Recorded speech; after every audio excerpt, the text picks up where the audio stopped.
लेकिन मेरे अजीजों, वाकया सिर्फ इतना ही नहीं है। सुबह होती है, हुजूर पाक सल्लल्लाहु अलैहि वसल्लम सहाबा से कहते हैं तलहा कहाँ है। हजरत तलहा उस मेहमान के साथ आए, हुजूर देखकर मुस्कुराने लगे। तलहा, तुम्हारी मेहमान नवाजी की तारीफ जन्नत में फरिश्तों के दरमियान हो रही है।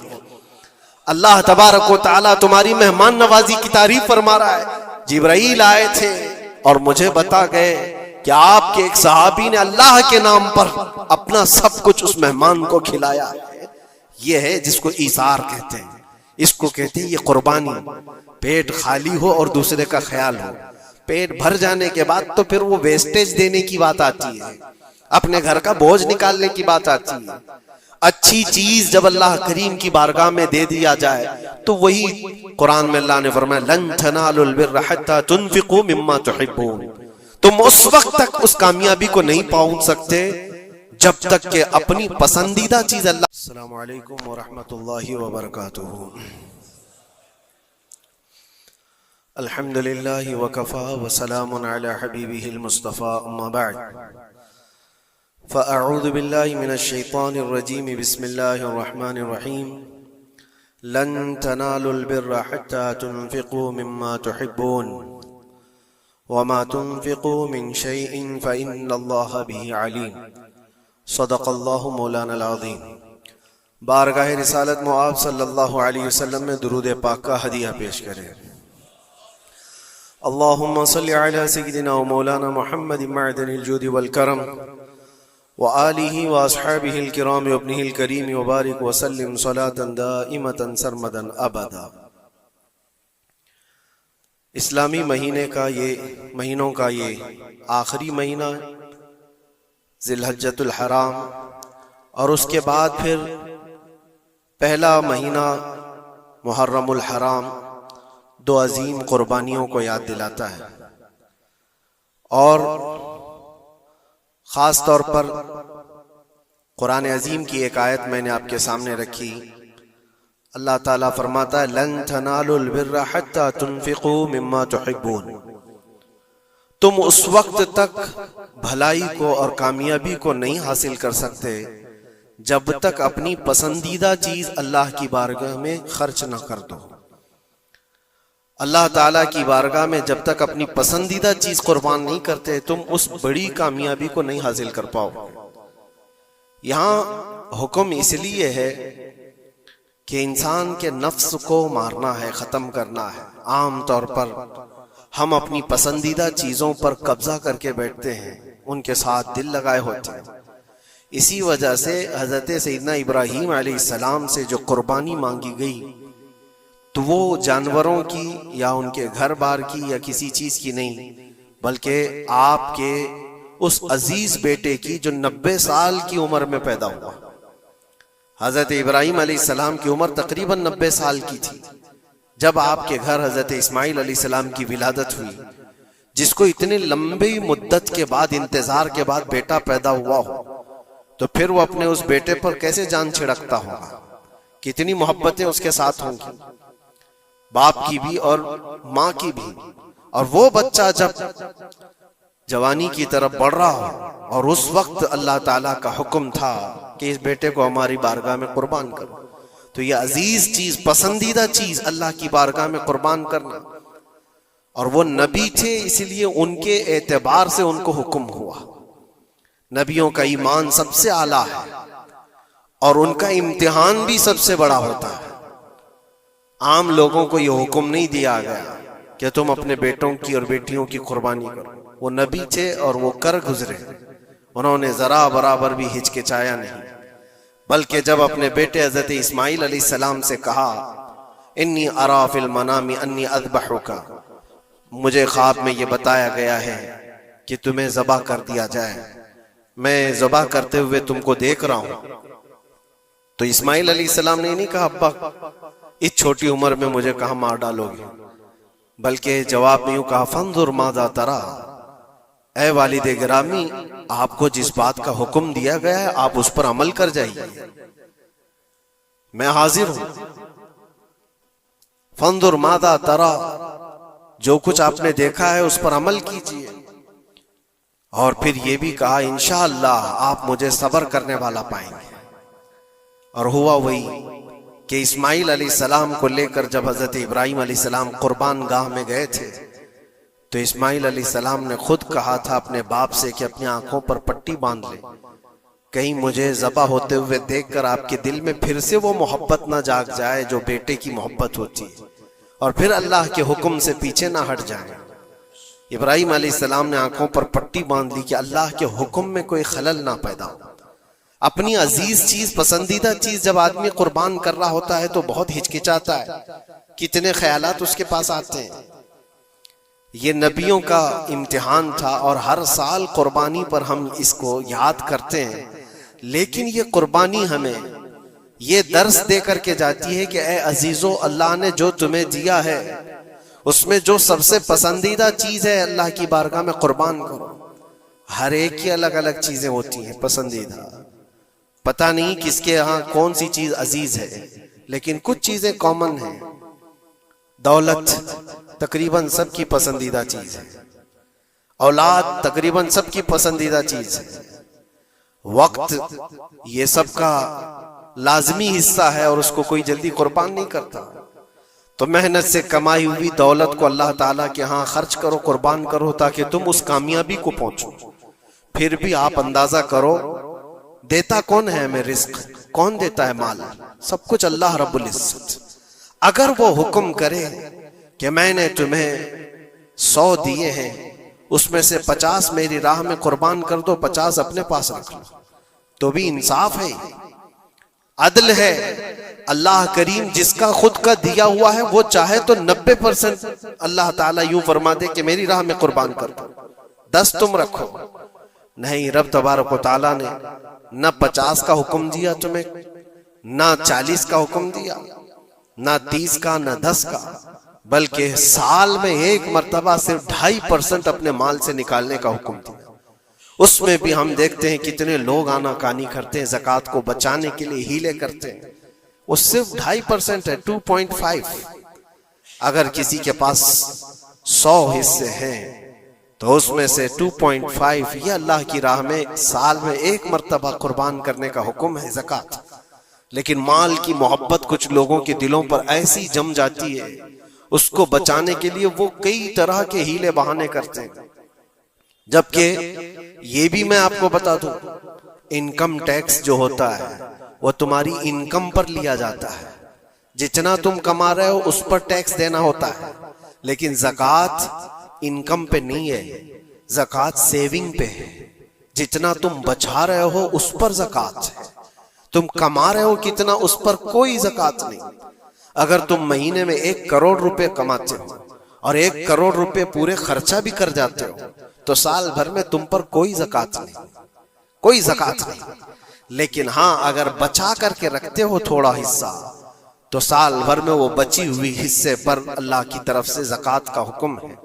इसीलिए इस्लाम में ज़ख़ीरा अंदोज़ी, जमा करना, ये एक बुरा काम है। इसी से दिल पर मैल जमा होता है।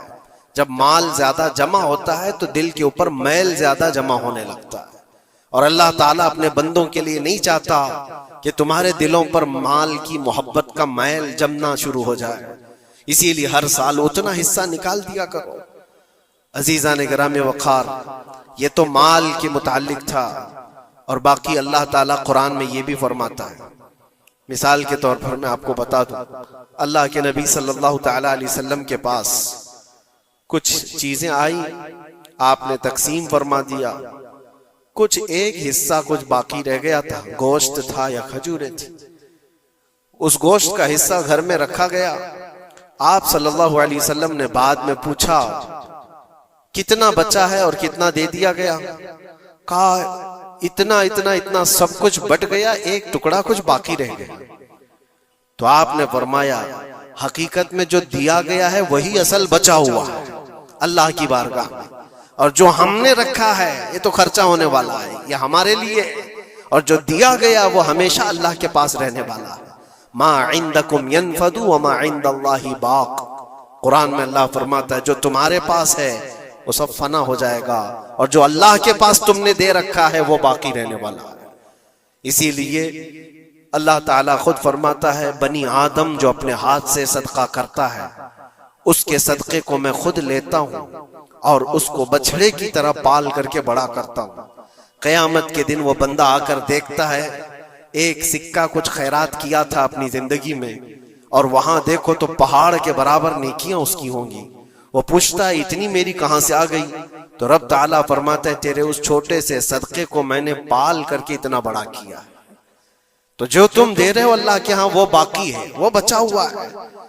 होता यह है मेरे अजीजों, जो चीजें हमारी अजीज हैं, जो महबूब हैं, उसको हम कुर्बान करना नहीं चाहते जल्दी।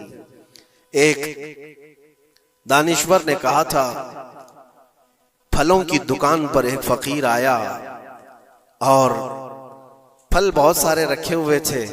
एक बूढ़ा फकीर, उसको आम खाने की ख्वाहिश पैदा हुई। उसने दुकान वाले से कहा कि मुझे अल्लाह के नाम पर कुछ दे दो।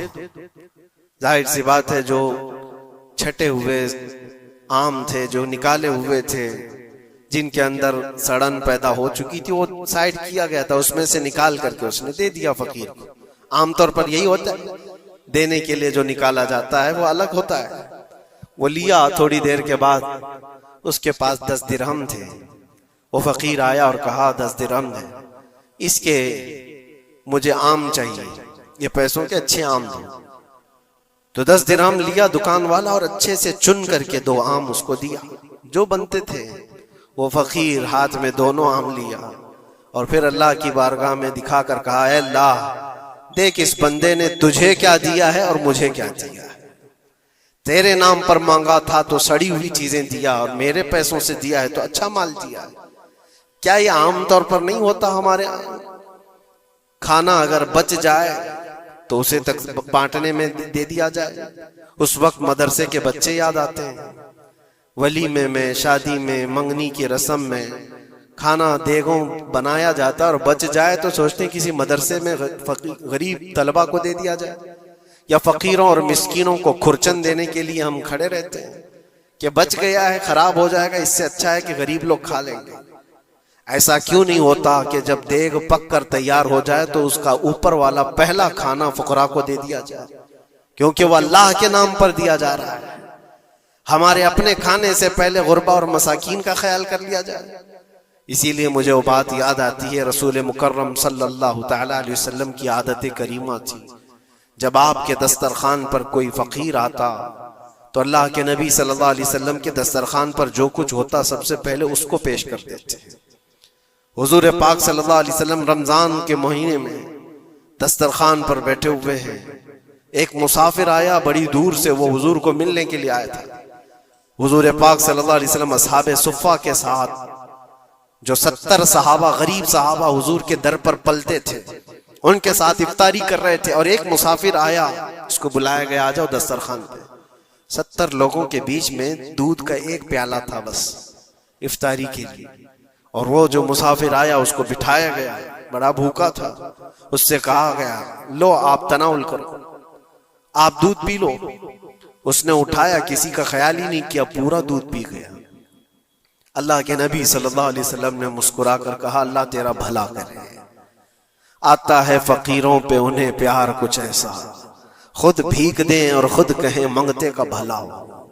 हमारी पसंदीदा चीज अगर कोई उठा ले तो फिर हम आग बगोला हो जाए। खास तौर पर अगर ये आजमाना हो तो रमजान में इफ्तार के मौके पर देखें, अपने दस्तरखान पर से हमारे सामने की चीज कोई और उठाने लग जाए तो पारा चढ़ जाता है, गुस्सा आने लगता है, हम नहीं देना चाहते। वो सारा अपना जमा करके रखा हुआ होता है। यही वो इम्तिहान है जो कुरान में अल्लाह फरमाता है, अपनी पसंदीदा चीज जब तक तुम अल्लाह की बारगाह में नहीं कुर्बान करोगे उस कामयाबी को नहीं पहुंच सकते। हमारा दिल छोटा है, उसी वक्त अंदाजा हो जाना चाहिए कि मेरे दिल में वसाअत कितनी है, कुशादगी कितनी है। आजमा करके देख लेना, इफ्तारी के टाइम पे थोड़ा सा तुम्हारा शरबत कोई उठा ले या कोई फ्रूट तुम्हारे इधर से उधर कर दे दस्तरखान पर। झगड़े होते हैं बहुत सारे, गुस्से में आग बगोला होता है, लाल पीला होता है, पता नहीं क्या क्या सुना देगा। दिन भर का सब्र किया हुआ आदमी वो इफ्तारी पर मौजूद छोटे से टुकड़े फ्रूट के अपने दूसरे भूखे भाई को देना नहीं चाहता, लेकिन यही चीज मैं आपको बताता हूं, खा करके जब शिकम सैर हो जाए, पेट भर जाए, मस्जिदों में इफ्तार के बाद हमने देखा है ढेरों फ्रूट के टुकड़े पड़े हुए रहते हैं। अब उसकी तरफ कोई देखता भी नहीं, पेट भर चुका है, वही फ्रूट है, वही शरबत है, वही सब कुछ है, लेकिन वो गिरा हुआ है, पड़ा हुआ है, कहीं तो गटरों और नालियों में फेंक दिया जाता है, या अगर कोई खाने वाला ना हो तो फिर रमजान में मांगने वाले या फकीरों को ढूंढा जाता है। अपना पेट भर जाने के बाद फिर फकीरों को ढूंढना, ये वो इम्तिहान नहीं है जो इब्राहिम अलैहिस्सलाम ने दिया था। हाँ, अल्लाह के नबी सल्लल्लाहु तआला अलैहि वसल्लम के जो अखलाक थे वो सहाबा में भी थे। सहाबा कराम रिदवानुल्लाहि तआला अलैहिम अजमईन की वो बातें मैं आपको बताऊं। हुजूर पाक सल्लल्लाहु अलैहि वसल्लम की बारगाह में एक मेहमान आता है रात के वक्त, और हुजूर सल्लल्लाहु अलैहि वसल्लम अपने सहाबा में फरमाते हैं, है कोई जो मेरे मेहमान की मेहमान नवाजी करे, अल्लाह उसे जन्नत से खाना खिलाए। सहाबा तो जाहिर सी बात है हर नेकी को बढ़ चढ़ करके लेते थे। एक सहाबी थे हजरत तलहा रदी अल्लाह तआला अन्हु, उन्होंने कुछ देखा ही नहीं घर में है कि नहीं है, फौरन कहा या रसूल अल्लाह इस मेहमान को मैं ले जाता हूँ। हुजूर पाक सल्लल्लाहु अलैहि वसल्लम से दरखास्त की और लेकर के घर आ गए। पता चला बीवी को ने कहा पहले तो हमारा खुद का ही खाना नहीं है, आप मेहमान भी ले आए। साहबी रसूल ने अपनी बेगम से पूछा कितना है, कहा एक आदमी सिर्फ खा सकता है। और घर में कितने लोग हैं, शोहर, बीवी और एक छोटा बेटा। अब एक मेहमान आया हुआ है। साहबी रसूल ने अपनी इस फिक्र का इजहार किया बेगम से कि अब क्या होगा, एक आदमी खा सकता है और 4 लोग यहाँ मौजूद हैं। अल्लाहु अकबर, वो खवातीन भी हुजूर के जमाने की कैसी थी। उन्होंने कहा अपने शोहर से, घबराइए मत, मैं बच्चे को थपकियां देकर सुला दूंगी, आज ऐसे सुला दूंगी, और दस्तरखान पर जब बैठे आपको खाना में परोस दूंगी, और फिर बत्ती अचानक गुल कर देंगे, चिराग बंद कर दिया जाएगा, आप खाने जैसा मुंह चलाते रहे और उस मेहमान को लगे कि आप भी खा रहे हैं, और खाना पूरा उसके सामने रखें ताकि वो पेट भरकर खा ले। एक आदमी के खाने के लिए ये हीला किया जा रहा है, खुद भी भूखे हैं। ऐसे ही हुआ, दस्तरखान बिछाया और सहाबी रसूल ने खाने का बर्तन उनके सामने पेश किया और अचानक चिराग को बुझा दिया गया, अंधेरा है। उन्होंने अफसोस का इजहार किया, कहा इत्तेफाक है चिराग गुल हो गया, आप खा लीजिए, हम भी खा रहे हैं। और सारा खाना उस मेहमान के सामने रखा। मेहमान को ये लगता रहा कि ये लोग भी खा रहे हैं, और पूरा खाना वो पेट भरकर खा लिया, शिकम सैर हो गया। और उसके बाद बर्तन उठा दिया गया। वो सहाबी रसूल हजरत तलहा भी भूखे सोए, उनकी बीवी भी भूखी सोई, उनका बेटा भी भूखा सोया, सिर्फ एक मेहमान की मेहमान नवाजी के लिए अपनी अजीज चीज, अपनी पसंदीदा चीज कुर्बान अल्लाह के नाम पर। लेकिन मेरे अजीजों, वाकया सिर्फ इतना ही नहीं है। सुबह होती है, हुजूर पाक सल्लल्लाहु अलैहि वसल्लम सहाबा से कहते हैं तलहा कहाँ है। हजरत तलहा उस मेहमान के साथ आए, हुजूर देखकर मुस्कुराने लगे, तलहा तुम्हारी मेहमान नवाजी की तारीफ जन्नत में फरिश्तों के दरमियान हो रही है। अल्लाह तबारक व तआला तुम्हारी मेहमान नवाजी की तारीफ फरमा रहा है। जिब्राइल आए थे और मुझे बता गए कि आपके एक सहाबी ने अल्लाह के नाम पर अपना सब कुछ उस मेहमान को खिलाया है। यह है जिसको ईसार कहते हैं, इसको कहते हैं ये कुर्बानी। पेट खाली हो और दूसरे का ख्याल हो। पेट भर जाने के बाद तो फिर वो वेस्टेज देने की बात आती है, अपने घर का बोझ निकालने की बात आती है। अच्छी चीज जब अल्लाह करीम की बारगाह में दे दिया जाए तो वही कुरान में अल्लाह ने फरमाया, लन तनालुल बिर्रा हत्ता तुनफिकू मिम्मा तुहिब्बून। तुम उस वक्त तक उस कामयाबी को नहीं पहुंच सकते जब तक कि अपनी पसंदीदा चीज अल्लाह की बारगाह में कुर्बान नहीं करते। पसंदीदा का लफ्ज है, अपनी चाही हुई चीज का है। इसीलिए अजीजा ने गिरामी वक़ार हुजूर अकरम सल्लल्लाहु तआला अलैहि वसल्लम के सहाबा में से हमने देखा है, उन सहाबा इकराम ने कभी इन चीजों को ऐसा पसंद नहीं किया, ऐसा प्यार नहीं किया, दुनिया को गले लगाकर। उसके बावजूद भी उसको कुर्बान करते रहे, कुर्बान करते रहे। जो चीज दुनिया में तुम्हें गाफिल करती है वो यही चीजें हैं जिसको अल्लाह ताला तुमसे दूर करना चाहता है। कुरान पाक में अल्लाह ताला पूछता है, या अय्युहल इंसानु मा गर्रका बिरब्बिकल करीम, ऐ इंसान, तुझे तेरे रब से किसने धोखा दिया है? कौन है जो तुझे तेरे रब से दूर किया है? ये तुम्हारी दुकानें, ये तुम्हारी जायदाद का हिसाब किताब, ये तुम्हारी औलाद की मोहब्बत, तुम्हारी बीवियों की मोहब्बत, ये वो सारी दुनिया है जो तुझे अल्लाह की इबादत से दूर किए जा रही है। क्यों वक्त पर तुम्हारी नमाज होती नहीं? रीजन खुद तलाश कर लेना आप जा करके। जोहर में मैं कहां था? कौन सी चीज ने मुझे नमाज से रोका था? असर में मैं कहां था? किस चीज ने मुझे सजदा करने से दूर कर दिया? रीजन आप खुद ढूंढो, रोजाना आप खुद ढूंढो। मगरिब में मैं क्यों सर नहीं झुका पाया मेरे रब की बारगाह में? कौन सी चीज मुझे रोकी थी? क्या मैं दुकान पर बैठा था? तो वो दुनिया है जो धोखा है, जो तुझे अल्लाह से दूर कर रही है। या तुम दोस्तों के साथ बातचीत में बिजी हो गए थे, तो ये दोस्त शैतान हैं जिन्होंने तुझे अल्लाह से दूर किया था। या कोई और चीज थी, मोबाइल में बैठा था, गेम खेल रहा था, ये वो दुनिया है जो तुझे अल्लाह से धोखा दी हुई। टीवी में बैठा था, मैच में बैठा था, खेल कूद में था। ये सारी चीजों का रीजन आप खुद ढूंढो। ये इबादतों से कौन है जो मुझे दूर किया है? अल्लाह करीम की बारगाह में सर झुकाने से कौन सी चीजें रोक रही है? मुझे बताओ, कसम रब्बे जुल जलाल की, आज किसी ने तुम्हारे गर्दन पर तलवार रखी है कि अगर सजदा करोगे तो काट दिए जाओगे, मार दिया जाओगे? किसी ने तुमको नेजा दिखाकर कहा कि मस्जिद जाओगे तो घोंप दिया जाएगा? कोई चीज नहीं है। तुम्हारा नफ्स है जो तुम्हें दूर किया हुआ है। तुम्हारी अपनी वो चीजें हैं जिनको तुम दिल से लगाए हुए हो। अल्लाह करीम की बारगाह में आने के लिए जो अहमियत तुम्हें देना चाहिए, वो दूसरों को अहमियत देने लग गए। इसीलिए एक बुजुर्ग ने क्या खूब कहा था, वो अपने मुरीद की दुकान में गए। बहुत बिजी शेड्यूल था उस मुरीद का, दुकान में इतने गाहक होते थे, भीड़ हमेशा, वक्त ही नहीं मिलता था बेचारे। लेकिन पीर साहब आए हैं दुकान में तो इज्जत और एहतराम होनी चाहिए। अपने मुर्शिद को उसने बुलाया, कुर्सी पर बिठाया, बहुत देर तक वो उसकी दुकान में पढ़ते रहे, बैठे रहे। वो भी खुशबाश था, पीर साहब आए, पढ़े तो और बरकत, और उसको वक्त ही नहीं है। थोड़ी देर के बाद पीर और मुर्शिद ने उसके दुकान की चीजें उठा करके जो डब्बे वगैरह थे सूंघने लगे। ये सूंघा, वो सूंघा।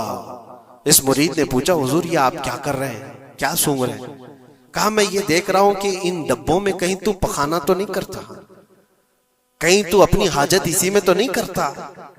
उसने कहा, क्यों आप ऐसा कह रहे हैं? कहा, तू जितना बिजी है, जाने का मौका कहां मिलता होगा? यही तो तू अपना टॉयलेट भी करता होगा।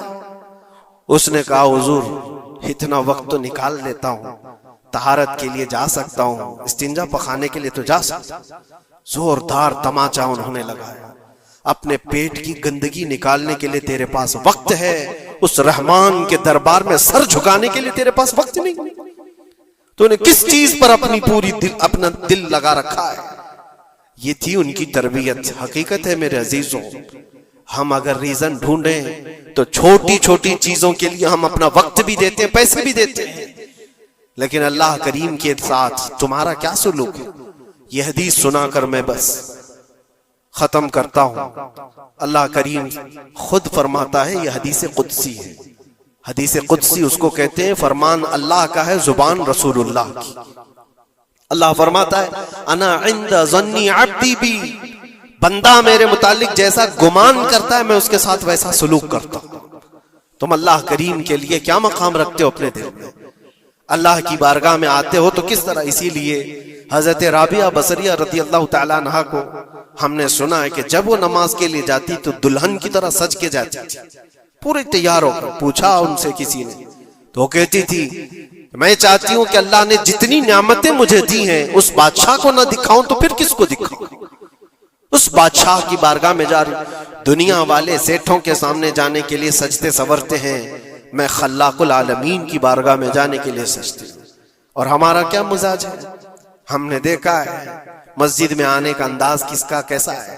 तुम बादशाह दो जहां के दरबार में आ रहे हो तो किस अंदाज से आना चाहिए? ये सारी चीजें आप जहन में रखो। अल्लाह करीम के लिए तुम्हारे दिल में क्या मकाम है? जाहिर सी बात है, तुम्हें आज भी अपने पेट की गलाजत निकालनी हो कहीं रास्ते पर तो शौचालय ढूंढते हैं और पैसे दे करके जाते हैं। मस्जिद की क्या क्या चीजें मुफ्त में इस्तेमाल करते हैं। कभी इसका ख्याल आता है कि हम यहाँ की एसी, यहाँ के पंखे, यहाँ के कालीन, यहाँ का पानी सब कुछ इस्तेमाल करते हैं। लेकिन मस्जिद में जो डब्बा घूमता रहता है तो लोगों को ऐसा लगता है कि ये तो सदर सेक्रेटरी के लिए घूमता है, ये कमेटी के लिए जाता हो। आप इस वहम गुमान से निकल जाओ। अल्लाह की बारगाह में 1 रुपया भी जो दिया जाता है वो शुमार होता है दुनिया भर के तमाम दौलतों से ज्यादा अजीज अल्लाह की बारगाह में वो पैसा है जो यहाँ सफों में आपने अल्लाह के नाम पर दिया हुआ। अपनी आदत रखो कि मस्जिद के लिए हमारे दिल में क्या एहतराम है। दूसरी दुनियावी किसी भी चीज को देखने के लिए टिकट देते हैं, वहां छोटी मोटी चीजों को खर्च करने के लिए हम बेपनाह पैसे खर्चा करते हैं। पान में, बीड़ी में, सिगरेट में, थूकने में कितने पैसे बर्बाद किए जाते हैं। अल्लाह तबारक व तआला के नाम पर जब बात आती है तो क्यों दिल पर यह बोझ होता है। यह अलामत है कि दिल जब काला हो जाए और रब ताला से बंदा दूर हो जाए तो अल्लाह की बारगाह में देने से वो कतराने लगता है।